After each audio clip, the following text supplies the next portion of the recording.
Sir, పాప కొళ్ళు కాలిపోతుంది. Tuition నుండి వచ్చిన దగ్గర నుంచి అలాగే పడుకునుంది. అయితే నువ్వెందుకు నాకు ఫోన్ చేయలేదు? డాడీ వచ్చాక చెప్పచ్చులని పాప చెప్పింది. ఒకవేళ కుక్క కరవటం వల్ల కానీ వచ్చిందా?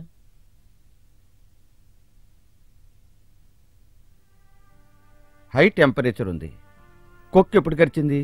4-5 రోజులైంది డాక్టర్. ఏవైనా హాస్పిటల్లో అడ్మిట్ చేయడమే మంచిది.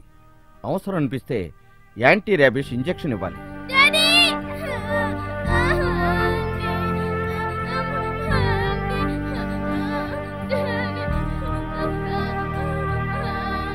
మిస్టర్ మాధవ్, ఓసారి ఇలా రండి.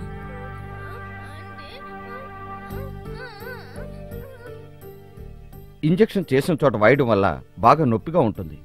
ఇంటి దగ్గర నుండి ఎవరన్నా చూసుకోవడానికి వస్తే బాగుంటుంది. ఇంట్లో పని మనిషి మాత్రమే ఉంది డాక్టర్. ఆవిడికి ఇవన్నీ తెలియదు.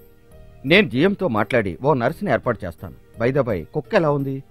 అది ఏమీ తింటలేదు డాక్టర్. నీరసంగా పడి ఉంటుంది. దాన్ని బయటికి వదలకుండా వాచ్ చేస్తూ ఉండండి.